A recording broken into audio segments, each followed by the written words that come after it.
The sun was dipping low over the endless stretch of farmland when Henry Coleman sat hunched on the front porch, his weathered hands resting on his knees, the wood beneath him groaning with age. He looked like a man carved out of the earth itself, lean, dark-skinned, and lined with decades of sacrifice. Beside him, his wife Lillian sat bundled in a faded shawl, despite the summer heat, her eyes soft and tired. They had once dreamed of a home full of laughter, a farm bursting with life, and for a while, it felt like they had that. They raised 3 children, not their blood, but theirs, all the same. White kids left behind by a system that didn't care. Henry and Lillian poured every ounce of themselves into those children. Shoes on their feet, books in their hands, warm meals scraped together from nearly nothing.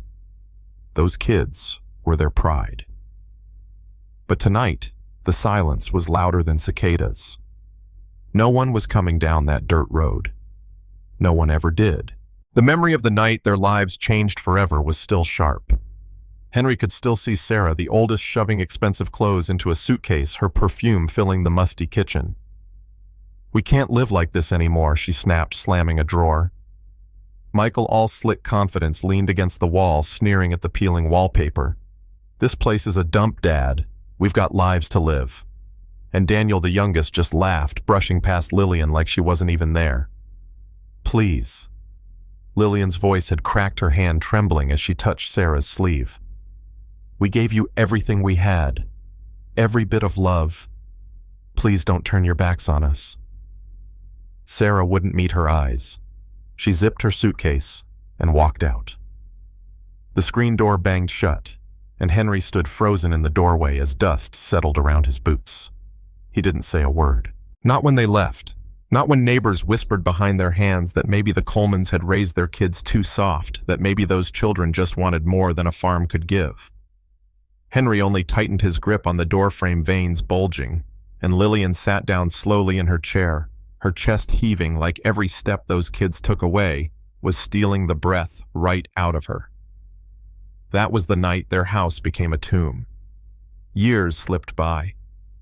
The farm grew tired and brittle, the barns sagging like old men, the soil offering only dust. Henry still woke up before dawn, not because he had much to do, but because habit was the only thing keeping him alive. He patched fences with mismatched boards, sharpened rusted tools, and prayed for rain that never came. Lillian grew frailer, her hands shaking so badly she could barely hold a teacup. Folks in town pitied them, though their pity carried sharp edges. "Shame what happened," one woman whispered to another by the grocery store. "Raise them like their own and see how they were repaid." Another voice chimed in, low and judgmental. "Blood's blood. Adoption don't change that." Henry and Lillian never answered back. They just nodded, politely took their bags, and went home to the creaking house at the end of the road. One bitter winter morning, Henry's heart nearly stopped. Lillian collapsed in the kitchen, her shawl crumpling around her as her head hit the floor with a soft thud. Henry rushed to her, his knees giving way, his hands trembling as he cradled her face. "Lily, stay with me. Please don't you go," he begged, tears wetting his weathered cheeks. She stirred faintly, whispering, "I'm just tired, Henry. Just tired." He stayed by her side all day, holding her hand as she drifted in and out of sleep.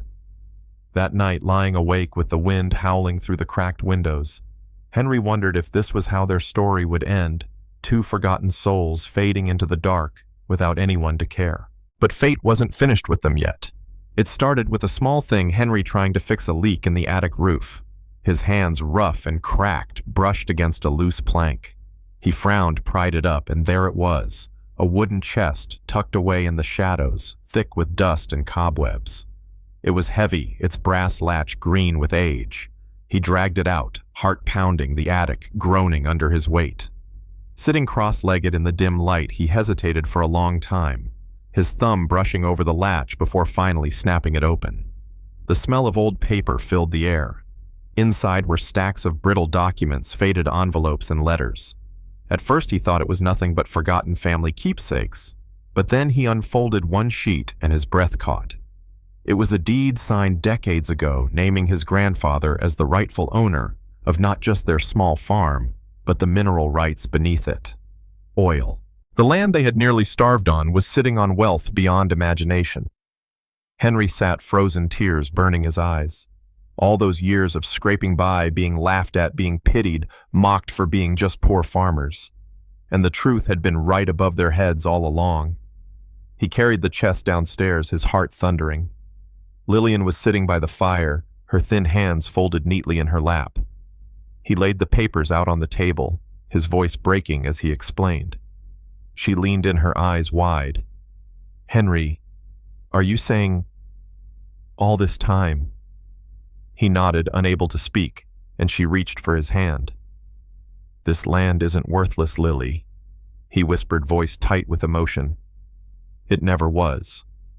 For weeks, Henry made trips into town, meeting with a lawyer who raised his brows higher with every document Henry laid on the table. Soon, whispers rippled through the community. Folks noticed men in suits walking the edge of the Coleman property, measuring, talking, nodding. What are the Colemans up to, they wondered. Some scoffed, convinced it was nothing. Others grew curious. But Henry and Lillian stayed quiet. For the first time in years, Lillian smiled as she sat at the kitchen table, stroking the fragile papers like they were precious treasures. Maybe, she whispered, this is God giving us back what we lost. Word spread fast in a small town. And just like that, the children who had vanished without a backward glance came crawling back. Michael was the first to arrive, stepping out of a sleek black car, his polished shoes sinking into the dusty driveway.